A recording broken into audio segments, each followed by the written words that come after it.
is about understanding credit, improving credit, making credit work for you, right? And so let me just ask you, what do you know about credit? And when did you learn it, or how did you learn it? Let's talk about that for a second. So what do you guys know? Go ahead, Danny.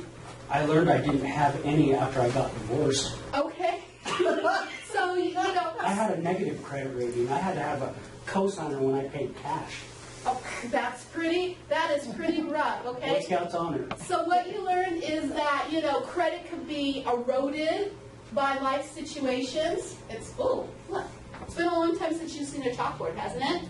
Right? So it's possible to have credit eroded, and sometimes it's not by, nobody chooses it, but you get a divorce, and I'm sure that's not what you had in mind in your life, is to, you know, have a divorce and financial troubles.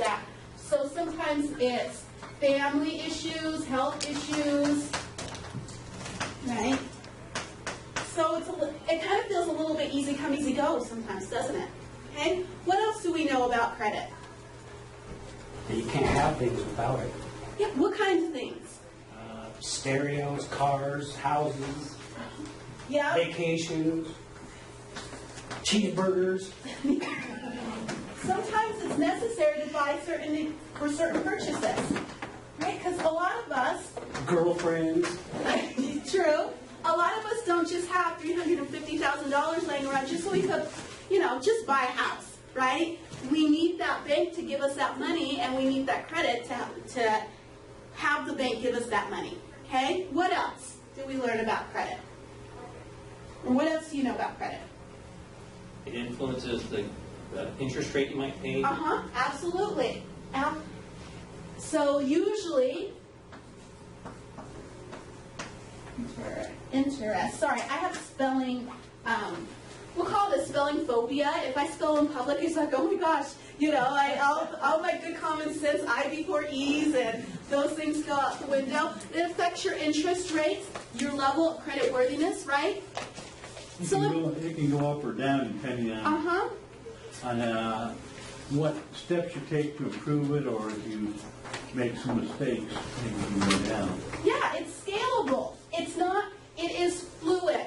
Sometimes if you make really good choices, we can influence our credit score for the good. And sometimes if we make poor choices or life circumstances happen, it slides down and we're not in a good position as we were before. Some jobs it can affect, or even insurance, car insurance. So it can affect them. Did you know that? Did you know that for some jobs, they look at your credit history to determine if you are suitable to work for them? It kind of doesn't seem fair, but it is legal in some instances. So sometimes it can affect jobs. And what else did you say? The insurance, like the car insurance. Sometimes it affects insurance rates.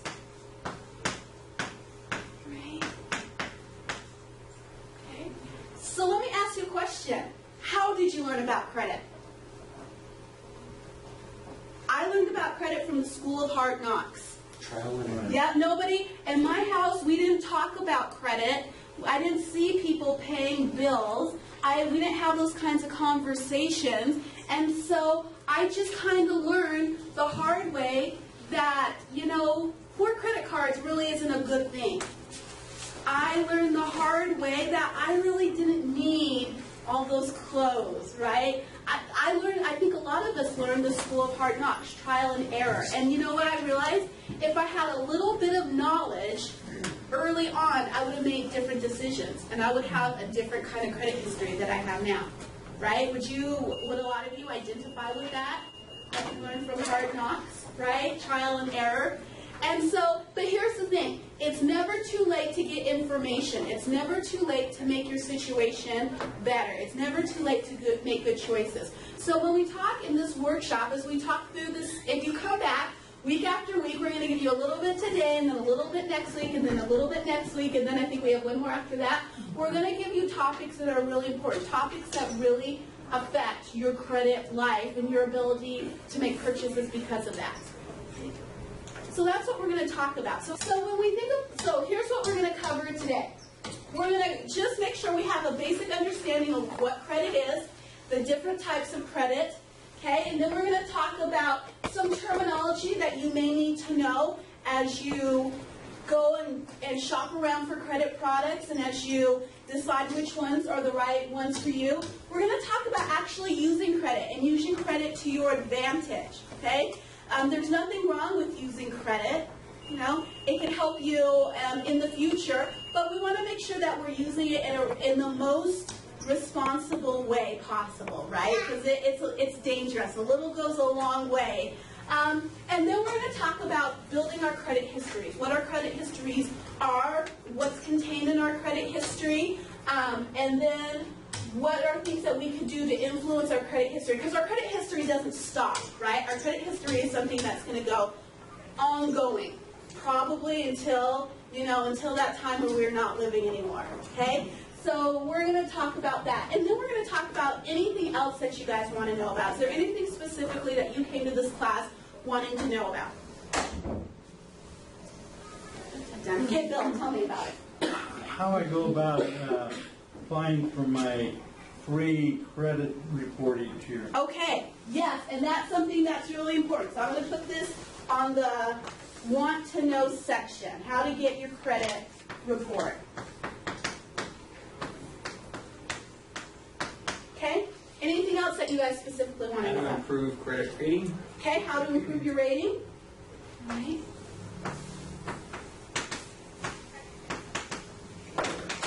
Okay, other things that you guys are specifically interested in knowing?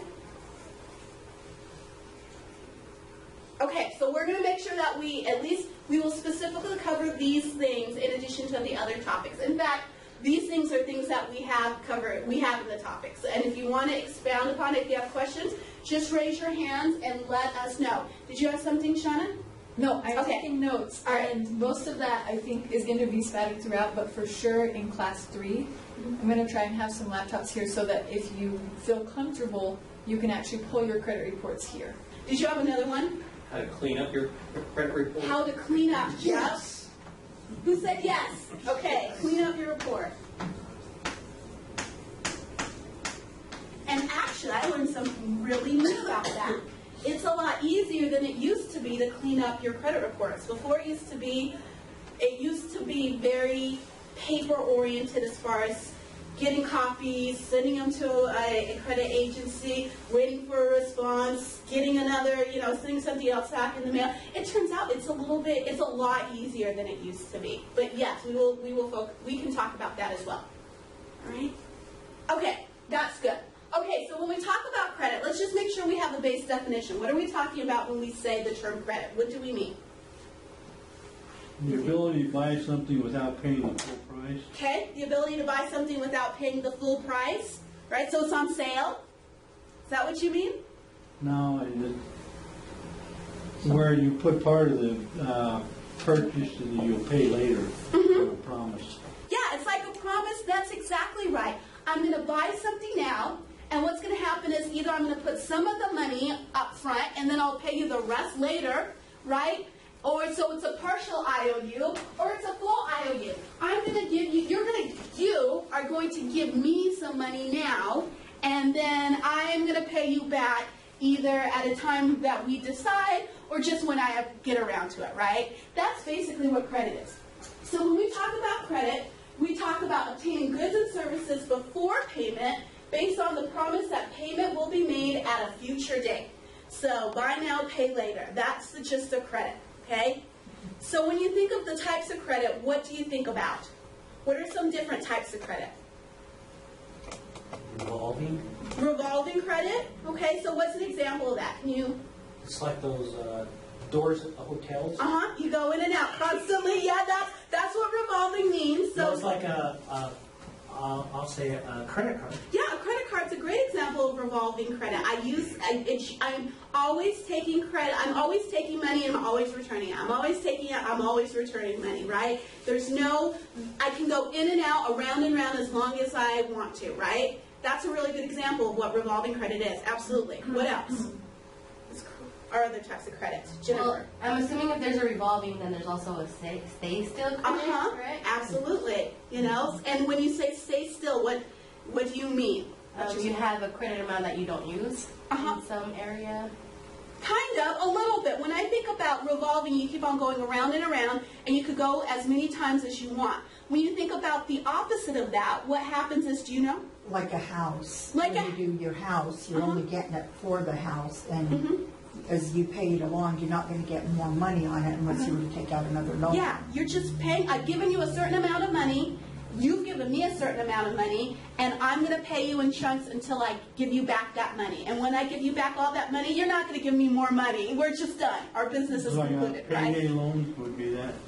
Yeah, payday loans are tricky, right? Because that's what they're supposed to be in theory, but it turns out that they're not really, they're tricky, and usually we want them to be, have a set end date, but a lot of times there are things that you could do to extend them, and that's not always a good thing. It's never a good thing for you. I'll just say that, right? You know? So is there a correct term for it? We'll call them secured loans and unsecured loans.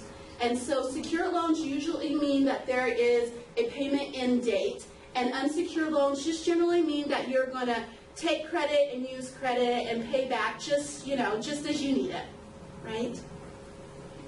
So when we talk about credit, here's what we're talking about. There's lots of different places that you can get credit, lots of different options, right? You talked about payday lenders. We're going to talk a lot about them next week, right? If you want to see somebody on a soapbox, I won't literally have a soapbox, but I feel very passionate about that subject, right? You said credit cards, right? That's a form of credit. Banks, credit unions, what kinds of credit do you get from them?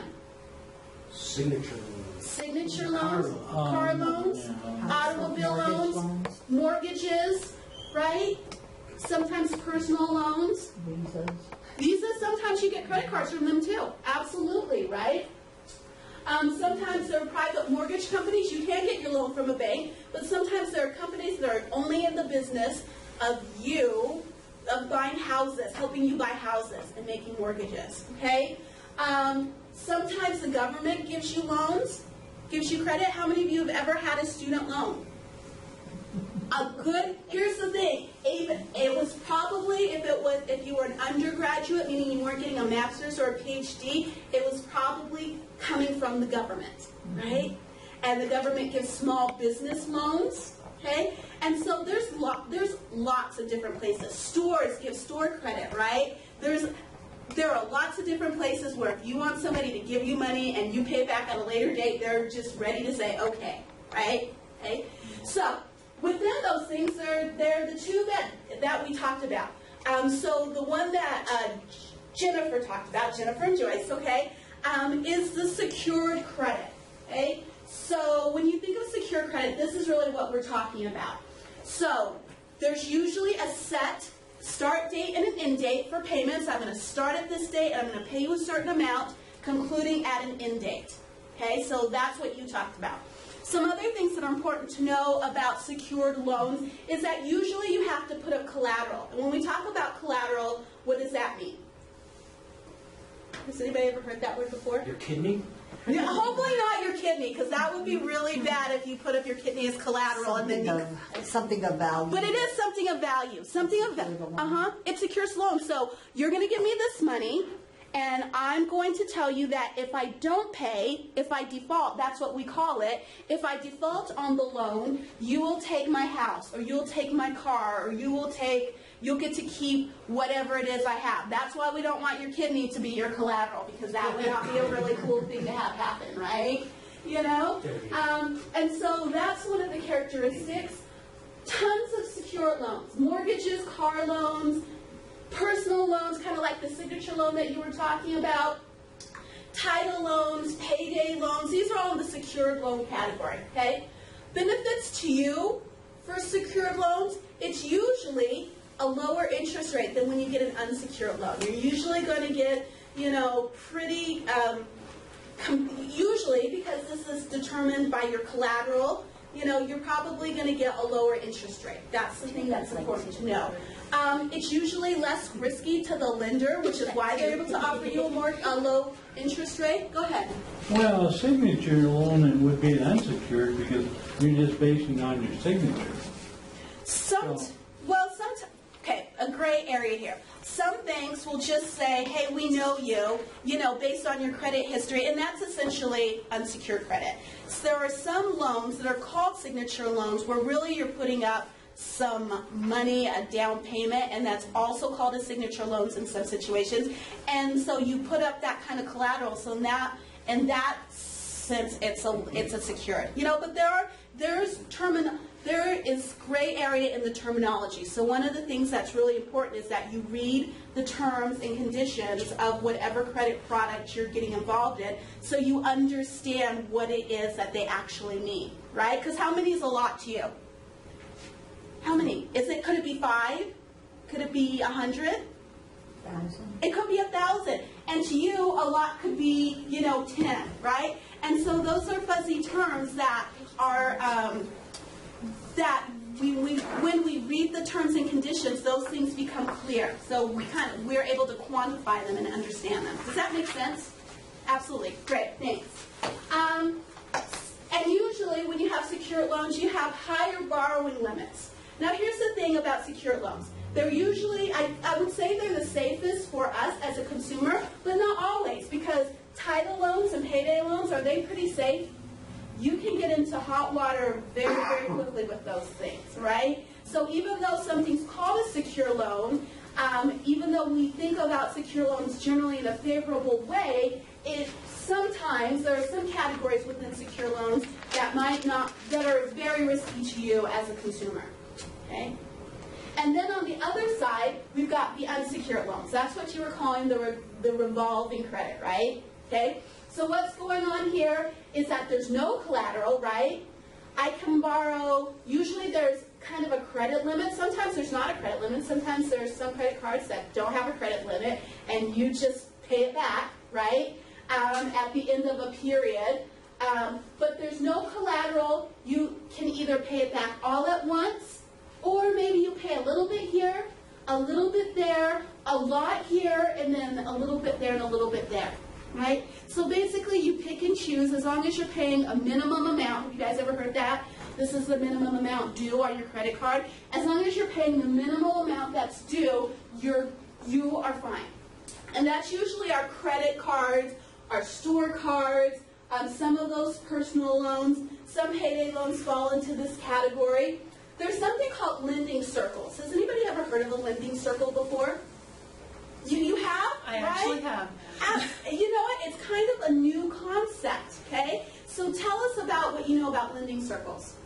Well, they're groups of people that get together and they lend each other money for like a house. Mm-hmm. And so then this one family will get a new house, and they're all contributing and continuing to share and pool their money, and then after this person's house, then they move to the next person's house. If I'm explaining it correctly, or if I'm understanding the term. So they're all pooling their resources, and I'm going to give everybody in this group has money, and we're all going to donate it to Danny to buy a house, right?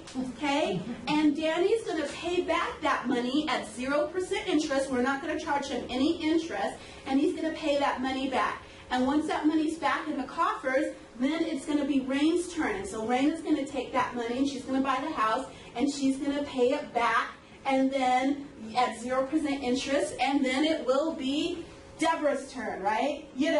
And so it's just groups of people who have certain goals, certain financial goals, and they're supporting each other, because to borrow money, to use credit, costs money, right, when you use a company. So when we're just a group of people who are very concerned and interested in other people, and we're just going to give it at a low cost, knowing that someday I'll have that opportunity, it's a kind of cool thing. What's your question? And those people just know each other, or is it like a community that you could be part of, or be like, I want to be part of this circle? Will you answer that question for me, Shauna? How did you find out? Okay. So these kind of informal lending circles have been around for centuries, and a lot of different cultures use them. In like Mexico and Argentina, they call them tandas.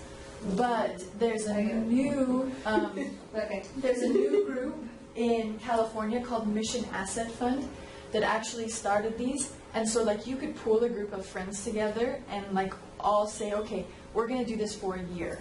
and every month we're each going to give $100, and the first person, and it's just kind of randomized, the first person will get our loan for $1,000, and then the next month the next person gets it, because we're all contributing $100 a month. The Mission Asset Fund is really cool because they actually will report it on your credit history. So you're starting to build or rebuild credit at 0% interest. And to date, the repayment on those loans is like 99.9%. I think there was only one time out of like 2,000 people that the person couldn't repay. So they fell out of their circle, and Mission Asset Fund stepped in and said, okay, we'll cover you, but then that person set up a smaller payment plan with Mission Asset Fund because they felt so guilty. Because who wants to cheat your friends, right? These are your community members, and who wants to, to sit next to somebody that I owe you. You're actually committed to. Oh, you're committed. You're a community, and a community is different than just going to a bank, because you don't know who owns the bank, but you know each other, right? Mission Action Fund? It's called Mission Asset Fund. And if you just go online to missionassetfund.com or .org, because they're a nonprofit, they have a lot of information. There is actually a nonprofit here in the community that's trying to become a Mission Asset Fund sponsor, to actually have a spot where you can go and talk to somebody. But if you just go to Mission Asset Fund online, you can read all about it. It's a super, super cool concept. Awesome. When you said that now, we automatically I think it's a really cool idea, people coming together and having a shared goal and making it a little bit easier for those in the community to achieve the goal. I think it's pretty cool. I'm glad I have just recently learned about it, and I think it's really cool, right? And it falls in this category, right? And so sometimes we think unsecured loans are bad, secured loans are good, because of the varying interest rates and things like that. Not necessarily. What you have to do is just be really familiar with the product and what each product is requires of you, and then you can make a decision. Can I handle it, or is this not the right one for me? Okay? Some things that you might want to know also about credit. Credit generally comes in these either A categories or BC categories, okay? And so if you are considered qualified for A types of loans or credits, this means usually that you're going to get the lowest interest rates. This means that you're going to get the best terms and conditions as far as fees and rates and things like that. And this is dependent on what? Usually, it's usually dependent on your credit score and your credit history, right? Because what the creditors are looking for is, are you a good risk? And if you're a good risk, if I'm likely to not have to send a collection agency after you, I'm going to give you the best possible product for you to do business with me. But if it seems like maybe I might have to call collections on you, you might want to default on your loan, and it's going to be a hassle, I'm not going to make it as advantageous for you to use my product. So I'm going to give you a B or a C grade loan, okay? And B and C, A is better than B, but B is better than C, and C is not very good at all, right? It's higher interest rates, it's higher fees. Maybe come on in, sit down. It's great. Okay, it's a very interesting topic. And it's usually, again, dependent on your credit. Okay? I have a question. Yes, ma'am. You just mentioned about collections. So, if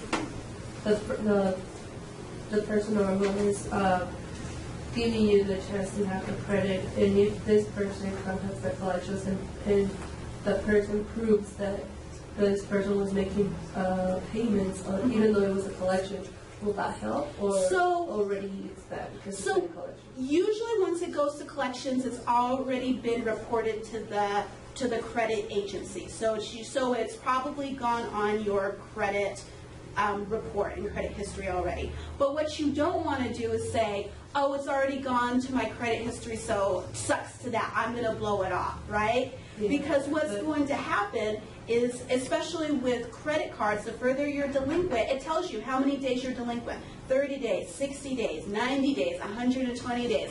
And the longer it takes for you to pay off that bill, or the longer it takes for you to actually make a payment, the worse it is for your credit. So if you're referred to collections, it's not the best thing, but if you ignore collections, it's a worse thing. So if you get, So you said they will contact collections. Is that like an option? Like, why would so they if give you, credit if they if- still have to contact collections? so let me just make sure I understand your question. So this is an instance where collections would come into play. I've given you a loan, and I say you need to pay it this date, and you don't pay it at this date, and then 30 days later you still don't pay it, and 60 days later you still don't pay it, and 120 days later you still don't pay it. At that point, I'm pretty much done with you. So I'm going to probably sell your debt to a collection agency, which means they're going to pay me, and all of a sudden you owe them. You owe them the debt that you owe that original lender, and they're going to call you, and they're going to call you, and they're going to call you until you pay. Right? Does that make sense? Yes. So somebody will only refer you to collections when you've stopped paying, and usually it's about 3 or 4 months that you've stopped paying. At that point, they'll refer you to collections. Does that answer your question? I knew about the collections of last time. Just you said, or maybe I misunderstood, right? You said that when you have a loan and then they ask you to, what was it? You said that if I was a good risk, or I have a good risk to take, that if they borrow me some money or whatever the credit, they will ask me if you have to contact collections. No, they will not ask you. They're not going to say, do you think we're going to have to contact collections on you? That's not what's going to happen. What happens is they're going to look at your credit history, and they're going to see, based on if you've had trouble paying in the past, they think that chances are you're going to have trouble paying in the future. So probably they're going to give you a higher interest rate loan in anticipation that you're not going to follow through with your contract obligations, right? And so they're kind of hedging their bets, right, by giving you the higher interest rates, higher term loan. Does that make sense? Yeah. Okay. Let me make. Maybe I misunderstood. No, it's okay. They are going to contact collections. No, they won't contact collections at the beginning. They're going to give it to you in faith, but they're going to kind of be watching you to make sure you do it. And if they think that maybe, if the lender thinks that maybe, you might not pay, they're just going to give you a higher interest rate in anticipation for that. Okay, so they're going to wait till you don't pay for about 120 days before they refer you to collections.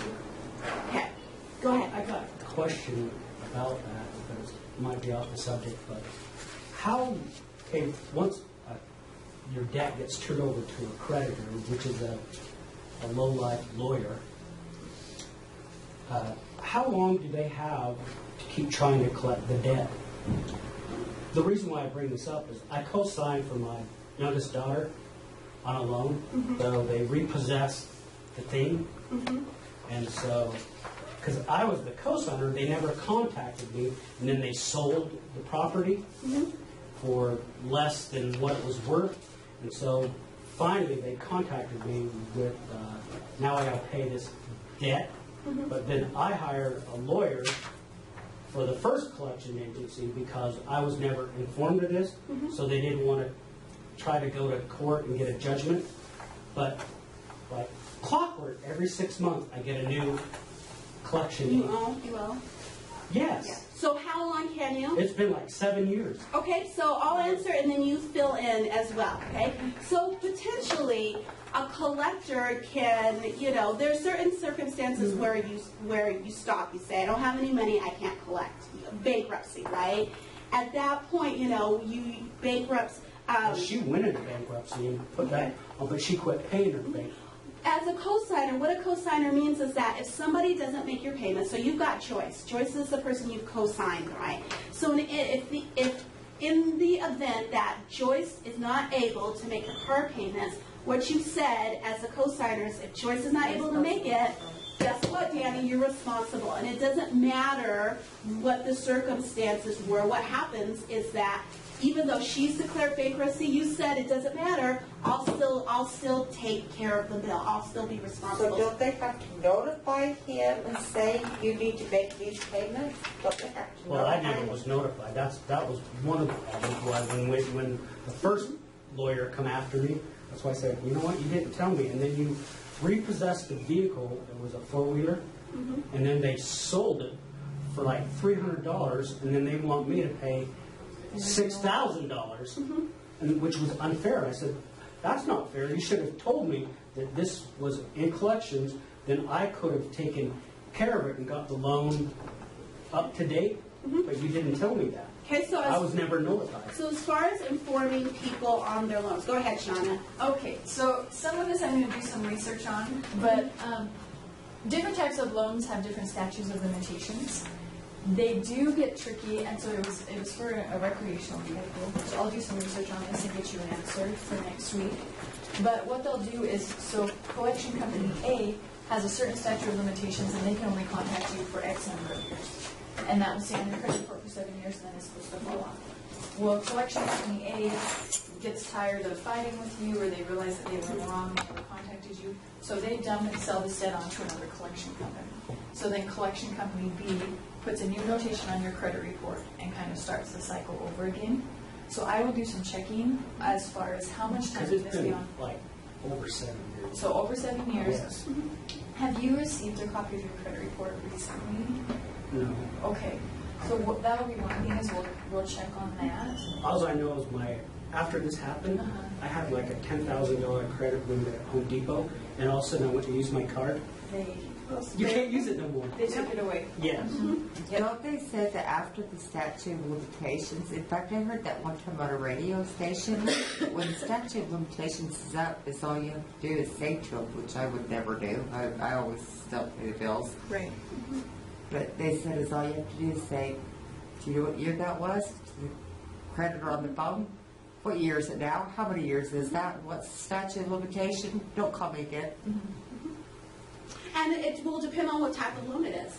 It's not, there's not one, if it's a bank loan, okay, if it's a car loan, if you went here. So that is something that we will, I don't want to give you a Sheila's answer, then have it be partially accurate. So can we do some research on that? Sure. And another thing that I'm going to say that I found out about credit is, your monthly statement, that's just a courtesy notice.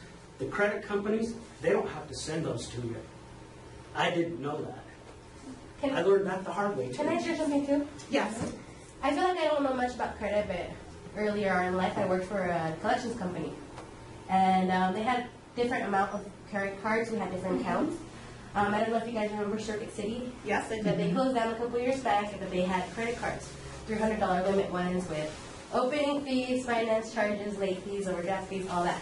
So they're actually looking for you to be into debt. They want you to go over 300 plus all that on top. And they purchase Circuit City credit card accounts, and they would charge off for 6 months, and they're happy if you don't pay. At 4 months, I think they'll try to work a settlement with you if you're wanting to pay it all in full.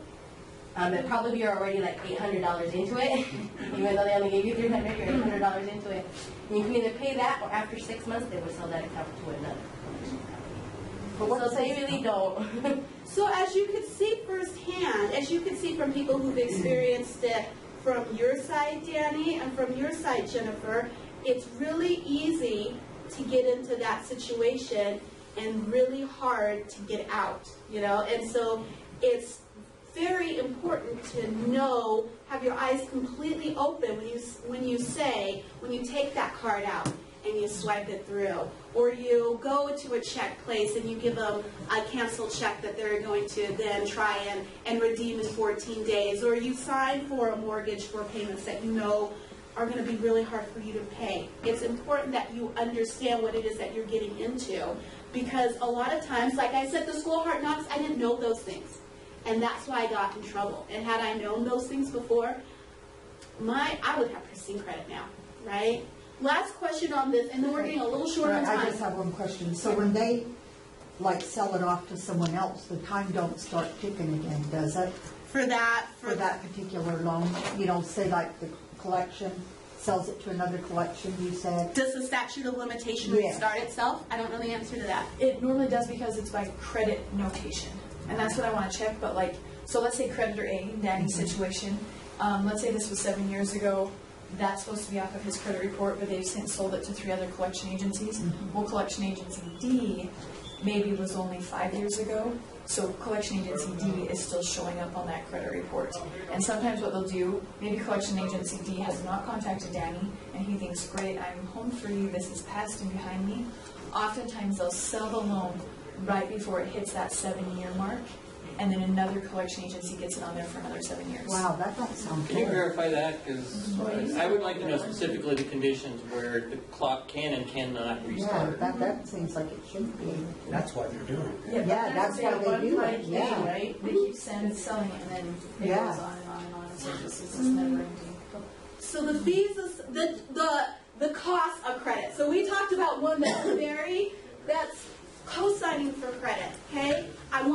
You're my daughter, you are my brother, you are my best friend, and it's hard for you to get credit now because maybe you don't have any credit, or maybe you've had a spotty credit history in the past. So I'm going to help you buy this car. I'm going to help you get the house. I'm going to help you get whatever you need. I'm going to let you get a credit card, and I'm going to co-sign. So when I co-sign, as long as you're paying your payments, we're still good. We're still good friends. But the minute you stop paying and they start asking me to pay, what happens? What's that? I hate you. I hate you. Yeah. Yeah. You're no longer friends, yeah? You are no longer friends, right? And now you're putting the bill. So that's the cost. So the emotional cost of credit is one, in addition to the actual financial. The interest so using credit, that costs you money, and the money that it costs you to use credit is called interest, right? It's a percentage of the total amount that you borrow. You're going to say we pay 10% interest, okay? So for every $100 that I borrow, how much in addition do I have to pay back? $10. So instead of borrowing $100, I'm really borrowing $110. Right? That's how much I'm paying back. So that's interest. There are late fees. So if you don't pay your bills on time, there are over the limit fees. So I buy more than I said I was going to buy. Right? And some credit card companies will let you go over the limit. And they'll say, fine, we told you had a $500 credit limit, but you want to buy something that costs $550, go ahead and buy it, and we'll let you buy it, and we'll also charge you an additional $35. But wasn't there a law that came in like a couple of years ago or something that stopped that, I thought, where they couldn't do that? No, what they'll do is they'll inform you that's going to, you need to be informed in your terms and conditions, so that's where you'll read it, but they can do that. That's an option. So is that what the law did then? Is it then after they had to inform you? What happens is that you have this thing that I'm going to pass out, and these are the terms and conditions. And what happened is most people didn't read terms and conditions because they used to be really, really long. 8 to 12 pages and really tiny type. How many of you like to read really tiny type with really narrow margins and 8 to 10 pages, right? The payday loan lenders have. Yeah, they do have those now, right? But people didn't read it, and it was really, I don't know if it was fair to expect somebody to read every single word and understand every single word. So what creditors do now is they give you a summary of the most important things and something that looks like this. It tells you about, in fact, I'll pass this around now. You might just jump in and pass this around. We also now have to, on your bill, show you if you make the minimum amount of payments. Yeah. What your total will be. Absolutely. If I make $5 payments, it will take me 3.5 years to pay off my bill. If I make more than... And I'll end up paying so much. It'll tell you that, you're paying, $300 in additional fees. Or if you pay a little bit more than that, it'll only take 18 months, and you'll pay smaller amount of interest and fees. And if you pay it off in a year, this is how much you'd have to pay, and and you'll only pay maybe $10 in interest, right? It'll tell you that. So let me show you what it used to look like. So we'll go back to interest in a second, and all the reasons you might want to buy credit. Right? Sorry. This is what it used to look like. Who read that? I think I still see those sometimes in the mail. They'll give you an expanded version of what we call your terms and conditions, which means, the rules for you using credit, but you don't read that, right? And companies have recognized with the aid of the federal government, help them realize that it's more responsible, and you're going to get better outcomes as a business if you tell people in a very manageable way what the pertinent details are. So this is what it should look like. Tells you the cost of credit. You'll see the annual percentage rates, APR, so that's the total cost of your interest and fees, right? And we have X's here because this isn't a real company, it's just a fake company. It'll tell you about what if you pay late, okay? What's the late payment? If they tell you when you have to pay your bill and who you have to pay it to. They tell you how they're going to calculate the interest. So all the things that you need to know to make a really good decision, this is what you should be looking at when you're making a credit decision. Okay? And so when you get your credit card, look for this. You'll get this in your statement every single month if you get a paper statement. And if you get an online statement that comes as a PDF, you'll probably get it in your PDF statement as well. Oh, okay. All right. And we will come back and talk a little bit more about that. I'm wondering if I go back a little bit. Okay. All right, so let's talk a little bit about interest. This is what interest looks like. So we've got a $10,000 car loan. There's 8% interest, which is, something you'd expect if you probably have maybe between a 500 to 600 level credit score. Is that what you think? That's about how so it's not egregious, but it's not the best rate you can get. It's kind of middle of the road, okay? And if you're going to make monthly payments for 3 years, what you're ending up paying is, in addition to that $10,000, you're paying $1,280.96 in interest payments, right? And so you have to factor that in, that you're not just getting your loan amount, you're getting the loan amount plus you're paying back a little bit extra, right? That's what we mean when we talk about interest. A good website is bankrate.com. Have you guys ever heard of that? I think it's a good website for helping you calculate your interest because, math gets tricky sometimes, and you put in the amount of loan, your interest rate, the terms, so how long you're going to have your loan out, and it'll help you figure out what kind of interest you're going to be paying. Okay, so you can see, is that really a good amount of interest to pay? Is that reasonable, or is it a little bit too much for me to handle at this point? Oh my gosh, doesn't the hour escape us, right? And we've hardly touched this. Okay, good reasons to get in to use credit. What are some good reasons for you? Well, like you say, if you got a degree, you get a good degree. Education, right? So I gave you a clue. What else? Mortgage house. Mortgage, right? Because you usually don't have $350 just in your pocket. Okay, what else? Start a good business. Start a good business. Dinners, vacations, clothes. All the luxuries in life, right, are always good reasons, We'll say probably, I'm hoping were you saying that? Okay, just making sure, right? There are certain situations where it's okay to use credit, right? For your education. I think, it's an investment in that sense. You put some money in, turns out you're going to get a lot of money back if you complete in your future earnings. Things like cars and houses, those big expenses that we don't necessarily have all the money for at once. If you're going to be shopping online, I want you to use a credit card, because if it turns out that there's identity theft, right? Does anybody ever have their identity theft happen? What usually happens when you have a credit card? It goes back on your card, right? So you get some protections when you use a card, when you shop online, or when you pay with a credit card, when you make large electronic purchases, or when you pay with a credit card and you get a rental car. There's some insurance that you get when you pay with a credit card, right? So there's some advantages to that. Sometimes we need to use credit cards in an emergency, right? You have it kind of as the backup's backup, okay? That's, so there are good reasons to use credit cards, but what are the risks? What are the risks of credit? We've talked about some of those. Right? We know that some people in this class have had Computer hacking. So you could have identity theft issues. Okay, what else? It's really easy to use it and forget about it. Yeah, because you just swipe a card or you just sign something, right? What else? Well, if you lose your job, then you're really hurting. I've charged more than I have resources to cover. Absolutely, right?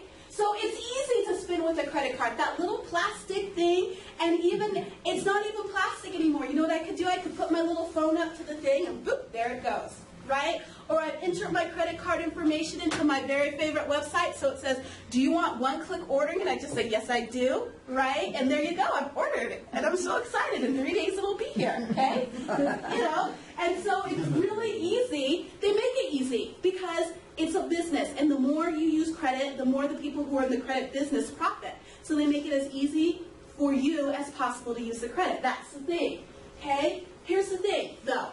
It's really easy, and if we get in over our head, we're not able to make payments, that's going to affect getting future credit. So when I want to get a better house, when I want to have a loan to improve my business or start a business, that's going to be harder. I want to get a job, right? And I want to work at a bank, and they're going to look at my credit history. Or I want to work for a government agency, and they're going to look at my credit history. Most places, no matter where you're playing nowadays, they look at your credit reports. Many places do. They're not all places. The laws regarding that indicate that it has to be it's called bona fide, and what it means is it has to directly have to do with your ability to do your job or do your job well. So if you work in a bank and you have lots of access to cash and you are up to your ears in debt and it's really easy to just, if somebody makes an adverse decision because of your credit, you always say, I want to see the credit report, and then they'll give it to you, right? Absolutely. But they don't really. They make you go get it. They make you go get it. They're not going to say, do you want it? They're going to make you ask for it. Absolutely, right? But if somebody says, you're denied credit, sorry you don't get a credit card, sorry you can't work here, sorry you don't get a mortgage because of your credit, you say, produce the credit report, and they will give you a copy of your credit report. But usually they'll just say, if it's job related, we fill the position with somebody more qualified. Sometimes that, and that's a hard thing, and so you have to make a decision. Make a decision at that point. Do I want to go and look?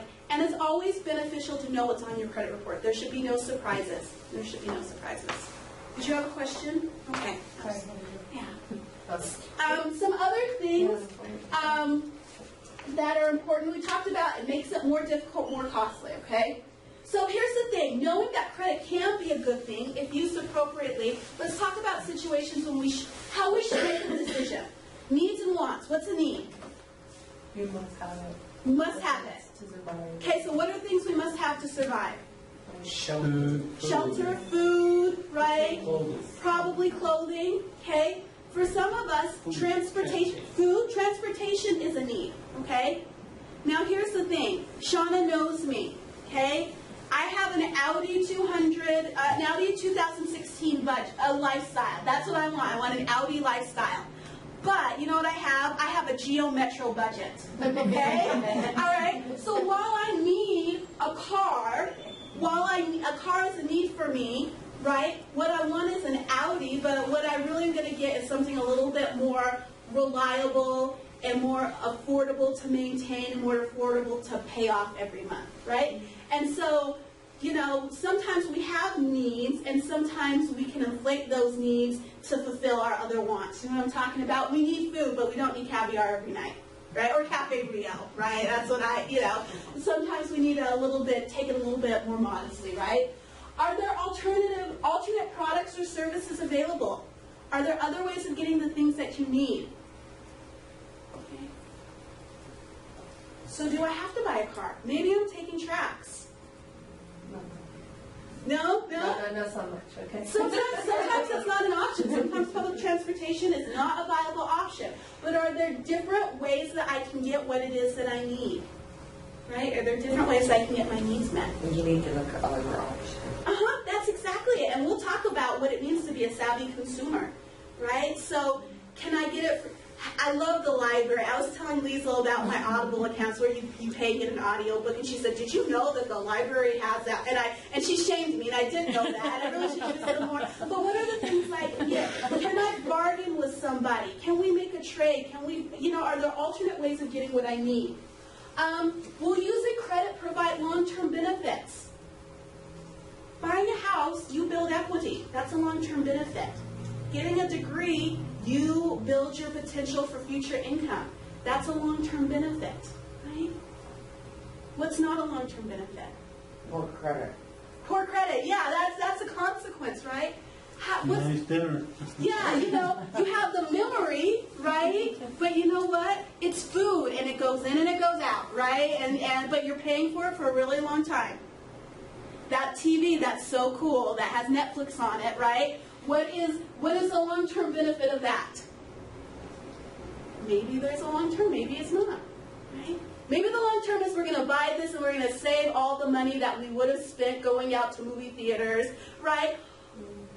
Probably, though, you have to really wait and have an honest conversation about what is it really going to get me, right? Besides more debt for a long time.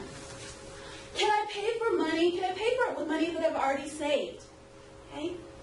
Do I already have money that I can, you know, sometimes we have lots of money. Sometimes we have lots of money in the savings account and we say, I should use credit because I need to build my credit, right? Not always the case. If we have cash, cash is usually the best option, right? So if I have the cash available and I just say, oh, but I should just be using my credit, you know, you need to make a decision about that. And if I don't have the cash, can I wait? Is it so urgent that I have to go and get it now? Some people claim that they have credit cards that they pay off every single month. And I used to be one. I used to have American Express. It had to be paid off every month. Until one month I couldn't pay it off. That's exactly right.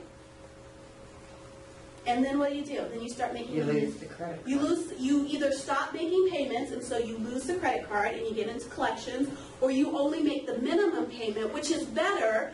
But what you're going to be doing is you're going to be paying for a lot longer. You're going to be paying a lot more interest, right?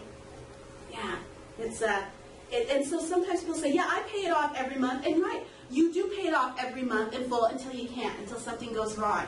And then all of a sudden, you know, what happens when I have $3,000 or $5,000 in debt that I've charged up and I can't pay it? So once you have a credit card, and you see that that's something that you can't control because you feel like you can use it anytime and for something that you don't need, how do you get off that? You just pay whatever you owe them and you can just say cancel my credit card? You can cancel your card if you just having a bad consequence, or you know what, you can cancel your card if you want to. Okay. If there's money that you owe, you will still be required to pay what you owe. Now, some things about credit cards.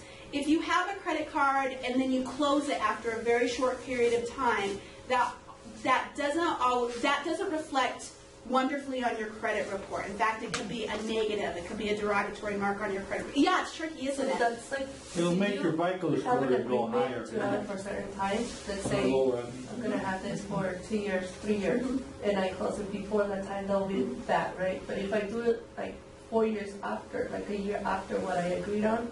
So usually with credit cards, there's not an agreement about how long you have to keep it open. Usually you just keep it open indefinitely until you close it or until your credit card company closes it. It just means that we're going to give you a new credit card at that date. Now, if your credit card company closes your account, it's not a good thing. It means that your credit maybe you have bad credit from other credit accounts, or maybe you stopped paying. So if they close your credit, it is definitely not a good thing. If you close your credit account too soon, it's also not a good thing. So if you see that you know, Joyce, you got a credit card last year and you're closing it this year, and then you get another credit card the next year, and then you close it the next year, you know, that's not going to show somebody that you have. It's not going to give a creditor enough information to say that you're responsible. It just says that she opens and she closes, she opens and she closes. And there's going to be that. I'm paid. But you're still. Yeah. If I close it, it's not good. No, yeah. And it's a hard thing because you think I should close it so I won't spend it, right? Right. The other thing is, though, you can just cut the card. You could cut the card, right? Yeah. That's, yeah. But it won't apply, or it depends on what card, that there's, even if you don't use it, you still pay certain. Sometimes there will still be fees attached. So a membership fee. You know, I had a credit card and I didn't owe anything, and all of a sudden I got a call and said, you're 60 days late. I said, 60 days late for what? I haven't purchased anything. Well, they said, there's the member fee. And they were charging me $3 a month for a member fee because I was paying that $3 because I didn't know about it, because I didn't read what was going on here. I didn't know that It's so annoying when they're just explaining you, even if it wasn't for just the credit, but when they're like, and you're like, okay, and you couldn't even understand the whole thing, but you know it was important, but you're like, okay, agree, yeah, it's just, it's kind of like the small print, but they just not gonna go over with you, trying to, okay, this is what's going on, and this is why for this and that. And sometimes we get off, we're embarrassed, all right, or it's a long conversation and we don't want to have that conversation. So sometimes it's hard for me to say, slow down, I don't understand. What did you mean? Because the hardest thing for me to say is I don't understand, because I don't want you to think I'm dumb, do I? Right? Can you explain it again? Can you give me an example? That's a really hard thing for me to do when I do it, because I don't want you to think I'm stupid. But then I don't understand, and then I end up getting gypped, and then, you know, I wasn't too smart, right? I have to tell you, J.C. Penney's charged me $120 in 1985 for a card fee. $120. I said, I'm not paying $120. I haven't used my credit card. I use it once or twice a year. I pay cash. I pay it off every month, and I'm not going to pay a $120 fee to use it another year. I said, cancel my card. It is on my credit report to this day. Wow. And that was from 1985. I've been trying to say I this. still have Because I used to work $120, in collections. There's a difference between canceling your card and closing your account. It is not the same thing. Canceling your card means that you are unable to use it at this term, but it does not clear your limit. Until you paid off that limit, then you can close the account and it will stop charging off. So canceling your card and closing your account are two different things. It gets tricky, right? Can you see why we're having 4 classes about this? Right? Because, you get the difference between credit, between canceling and closing, the fees that you accrue, understanding those things is not something, how many of you learned it in school? No, they teach it now in school because they know it's important, but we didn't, for all of us who are of a certain generation and above, chances are we just had to learn just by taking our knocks. Some things I want you to think about the application process. So, you're applying for credit. This is generally how it goes. You make the application, okay, and they're going to ask you about your personal history. So they're going to ask you about your social security number. They're going to ask you probably about addresses you've lived in and how long you've lived there, because that will tell them about your reliability. They're probably going to ask you things about how much money you make. They're going to want to know that, because if you're asking for a large amount of money and you are making a minimum wage job, are you going to be able to meet that obligation? So those are the things that they're going to ask you, okay? And then they're going to verify that information, and that's what the credit check does, okay? It verifies, past addresses that you've lived at. It verifies, that you have the amount of credit that you have existing and the accounts that how much money you have with each account, okay? It's going to see what your debt-to-income ratio is. All right, so how much money you make versus how much goes to bills. How much goes to debt, okay? What's the magic debt-to-income ratio? 12%. It's a little bit higher than that, okay? No more than 20% of your annual take-home pay, that's called net pay, should be credit card, car loans, those types of debts. We put housing in a separate category, okay? That's a separate category, but generally, your debt should be no more than 20% of your take-home income, all right?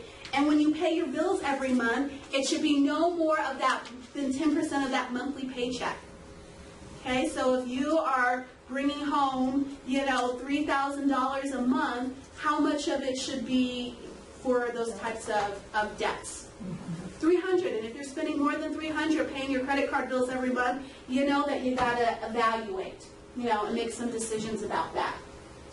And this is what's going to happen. They're going to look at your credit, they're going to see how reliable you are based on their credit report, and they're either going to give you the credit, so you're going to say, here you go, have at it, or they're going to say, we're sorry, we're not going to give you a credit at this time, and that's when you want to say, I'd like a copy of my credit report. Or it's my credit history. That's what they're going to look at. And they're going to give you a copy of your credit history. Okay? Questions about that? Have we all been through this? Does this all happen to us? Yeah, so we're pretty familiar with the process as adults, right? We talked about 20% of our net pay is our take-home pay. Our gross pay is the pay that we get before they take out Social Security and retirement benefits and things like that. Our net is actually what we go home with, okay? Some other things that are important to know. We want to make sure that you get the best possible interest rate. The best way to do that is to know what your credit report looks like and what your credit scores are. Now, there are a couple of different credit scores, and I think we're going to go over that in future classes, about FICO and the other brands of credit scores, but generally being aware of that. The other thing you need to think about is, can I manage to step now? What happens if I lose my job, right? What happens if my income declines in some way? The other thing you need to think about, especially with mortgages, do you know what ARM stands for?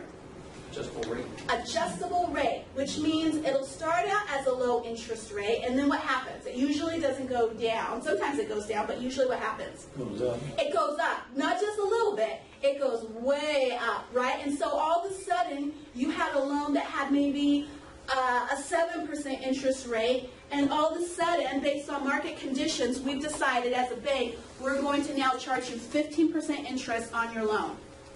Do you now have the money to pay for a loan with 15% interest? Right? ARMs are pretty dangerous, right? They look good now because it's 10% now. You know, usually ARMs are for kind of higher interest loans generally, you know. So it looks good now, and I could pay it now, but can I pay it in the future when the ARM goes up? You know, if the ARM goes down, you're okay, but usually the ARM goes up, the interest rate goes up. Are the terms consistent through the life of the loan? Introductory APRs. How many of you have had, you go home and you open your stack of mail, and I bet you, I don't have any cash, so I really can't bet you anything, and gambling is not a good financial strategy. But I would bet you that you go home and you're going to find something in your mailbox that says pre-approved, 0% introductory APR, or 3% introductory APR, or transfer all your balances for free, no closing costs required, right? You know, those are terms, okay? And usually those terms are what? They're time limited, which means it only happens for the first 60 days, or only happens for the first year. And then after that, what happens? You have to pay it. You have to pay, and usually what you're doing is you're paying on what you already owe.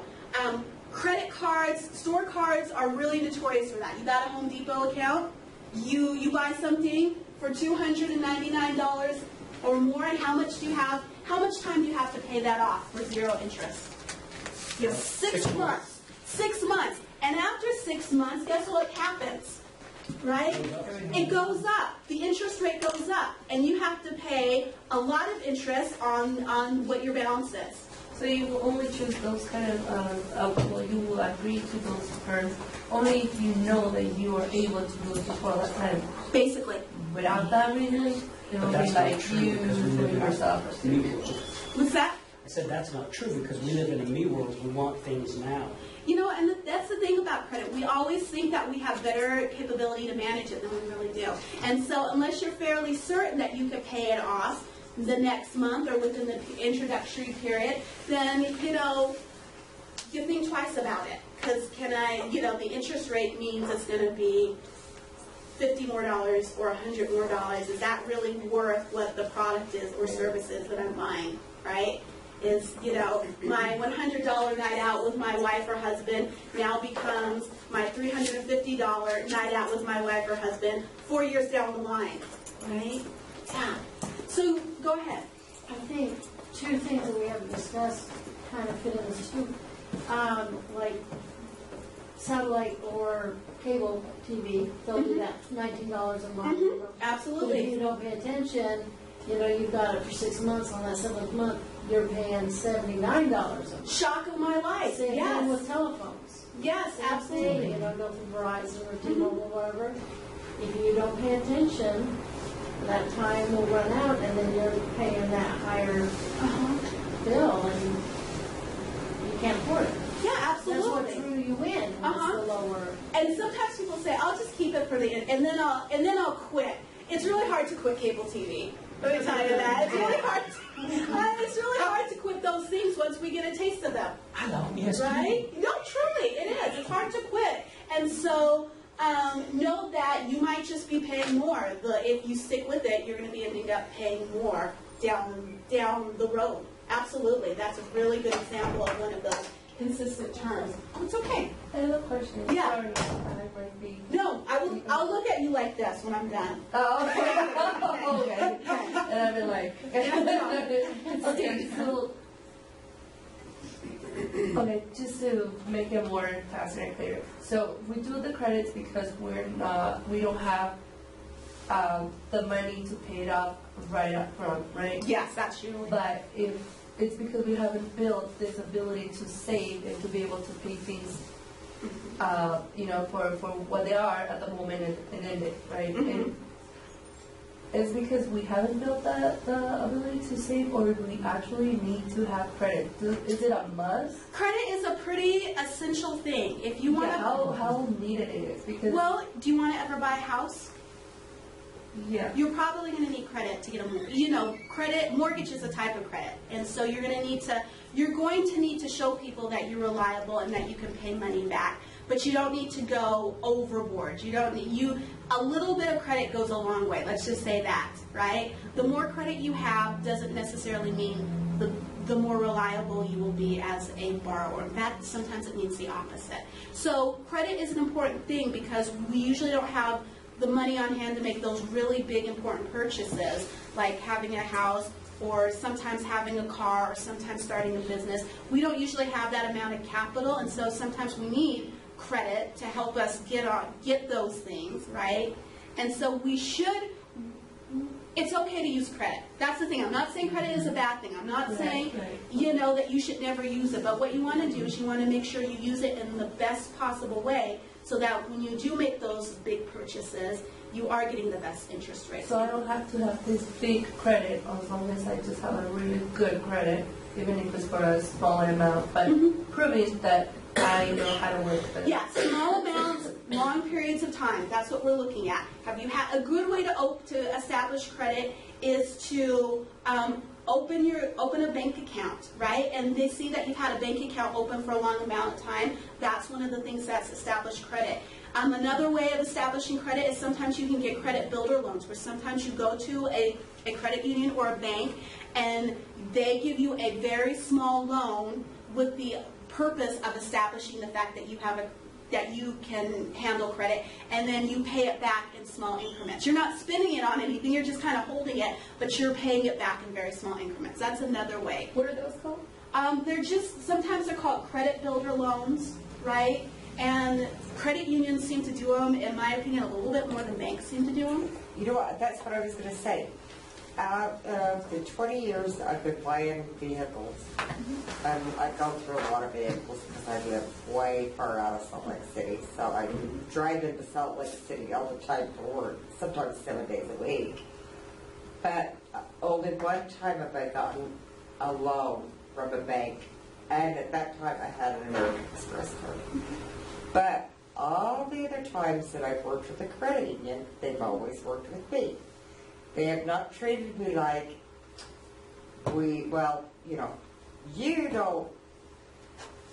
you're not wealthy, you're not a business, we don't have time for you. And that's what I've gotten from banks. Credit unions are, oh, sure, tell us what you need, tell us what you want. Do y'all know the difference between a bank and a credit union? No. A bank is owned by a company. So there are people who, like Zions Bank or Chase Bank or U.S. Bank, they're a corporation, right? And so they're owned by a company. A credit union... And they help companies, but they very seldom help people. People have had experiences not unlike your own, right? A credit union is something that's owned by the members. So if you have an account at a credit union, you're a part owner of a credit union. So it has a little bit more of that community feel, kind of that mission asset, We have like 3 minutes left, so. And we need to do the drawing and the post-it. Okay, I'm going to take my 3 minutes, okay? I'm going to take everything I got. I start on time and I end on time, so I've got 3 more minutes. It's a little bit more community-based, and so you usually get a little bit more a little bit more service, right? You know, and so that's one thing that you want to consider. Both are good. You get a little bit more community-oriented service with a credit union maybe than you do from a bank. Some of the things that you're going to consider. We've talked about a lot of these things. Interest rate, fees, late payments, right? Do I trust the lender and feel comfortable, right? You talked about that. Those are the things you want to consider. Some of the things, we won't have time for this whole scenario, but what I want you to do is anytime you are looking at credit, I want you to map it out, okay? I want you to see what it looks like. You know, I'm going to end up paying this much, or I'm going to end up paying this much. Look at those interest rates. Use those kinds of calculators to help you understand what the real cost of credit is. Because it's not just the amount you said you're going to borrow. There's always more. Okay? Additionally, some things I want you to think about. I don't think I need to get closer. We talked about the terms and conditions. Okay? Credit history. We talked about good credit history is made by paying our debts on time, by paying, not taking too much, okay? Here's the thing, annualcreditreport.org. Somebody asked a question about where you get your credit report. Annualcreditreport.org, okay? You're entitled to 3 credit reports a year, okay?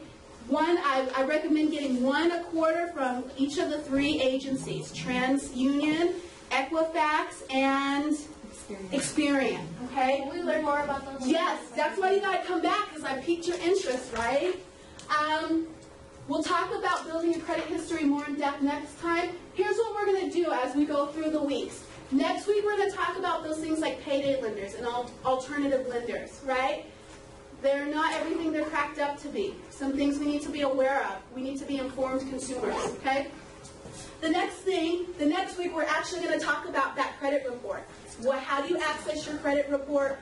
What do you do if you have errors, okay? And then the third week, we're going to talk about paying off debt, all right? These classes are here. They go from 7 o'clock to 8:15 every week in this room. Same that time, same that station. Only in the month of October. Only through the month of October. And who do you get your grants through? We get our grants through Salt Lake County Library System. This grant is actually one that Liesl wrote through the Salt Lake County Library System. So then we come in from Utah State just as volunteer educators to help sponsor the class. To learn more or to find a class, visit slcolibrary.org/smartinvesting.